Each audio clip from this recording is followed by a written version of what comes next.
tous, j'espère que vous allez bien.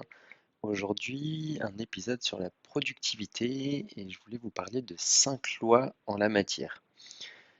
Je vous laisserai vous renseigner sur leurs auteurs, car l'objet de l'épisode du jour est de vous faire découvrir chacun de ces principes que je vous invite à approfondir par la suite si vous le voulez. Le premier de ces principes, c'est la loi de Pareto, qui suggère que 20% de vos efforts produisent 80% de vos résultats. Ce qui veut dire aussi que 80% de vos efforts produisent seulement 20% de vos résultats. La réciproque est aussi vraie. Il faut donc se concentrer sur cette minorité d'efforts hyper impactants en termes de résultats. Ça marche aussi dans les relations, par exemple. 20% des gens que vous connaissez sont ceux qui vous apportent le 80% de bonnes choses dans votre vie. On peut considérer que ce sont vos proches. En affaires, par exemple, 20% de vos clients sont ceux qui vous rapportent le plus d'argent. Ça va être vos clients fidèles ou en tout cas les plus dépensiers car ils adorent vos produits.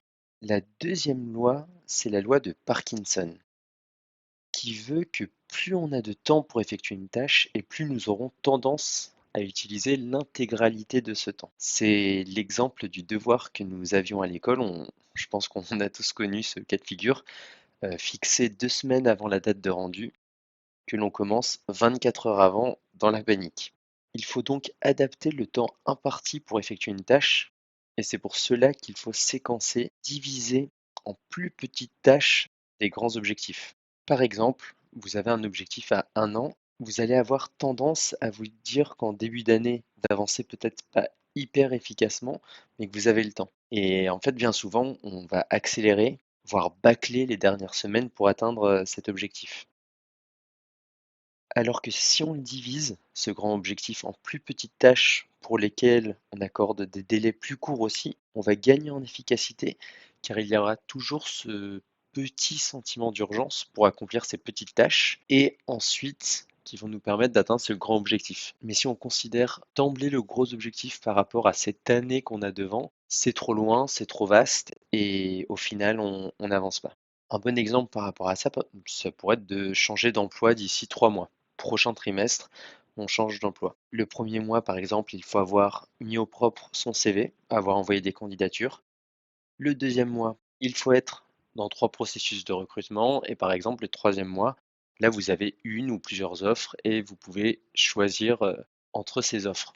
Tout ça pour dire que si en fait on réfléchit juste aux 3 mois et à cet objectif de changer d'emploi, il est fort probable que le premier ou les 2 premiers mois, pas grand-chose ne se passe. La troisième loi, c'est la loi de Hofstadter, qui pourrait d'ailleurs découler de la précédente, et qui stipule que quelle que soit la durée prévue pour un projet, il ne sera pas rendu dans le délai imparti, même en anticipant le retard. Tout projet, toute entreprise prend plus de temps que prévu. Il y a toujours des impondérables, des choses que nous n'avions pas anticipées, ou une productivité tout simplement moins importante que prévu. Donc toujours disposer d'une marge de sécurité afin de faire les derniers ajustements. La quatrième loi, c'est la loi d'Illich. En gros, il faut travailler moins pour travailler mieux. Elle stipule qu'au-delà d'un certain seuil d'effort, l'efficacité diminue radicalement, voire l'effort devient contre-productif. Et pour ça, il y a un très bon exemple, c'est le sport en fait, le surentraînement, lorsqu'on enchaîne trop les efforts, ou la blessure lorsqu'on a arrêté depuis longtemps l'effort physique et que l'on souhaite revenir trop fort, trop vite. C'est la personne qui voilà, n'a pas fait de sport depuis des années, se motive, s'installe une barre de traction chez elle et va se blesser lors de sa première séance. C'est de travailler trop dur. Un autre exemple qu'on pourrait citer, c'est dans le monde du travail. Vous travaillez très dur, peut-être même trop dur, et vous allez finir par faire des fautes d'inattention, donc c'est contre-productif.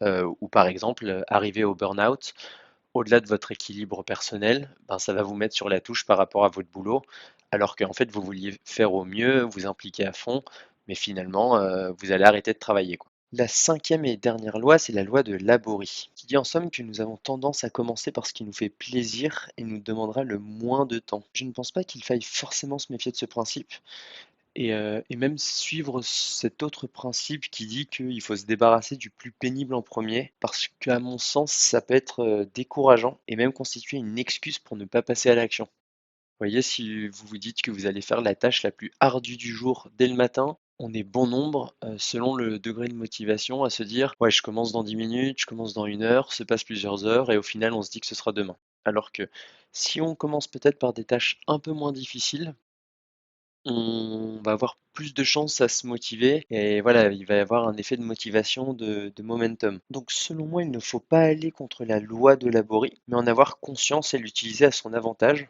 en commençant justement par des tâches pas trop difficiles, pas trop longues et accélérer progressivement sur la difficulté de ces tâches, au fur et à mesure de la journée. Donc voilà, pour ces 5 lois en matière de productivité que je trouve assez intéressantes, qui permettent de poser des concepts, sur, ce qui peut se passer dans nos vies et en fait donner des clés de compréhension sur nous-mêmes. En tout cas, n'hésitez pas à me dire ce que vous en pensez et partager cet épisode à des personnes à qui ça pourrait servir. Je vous dis à très bientôt et je vous souhaite d'être fiers de vos journées le soir venu, après avoir été justement productif.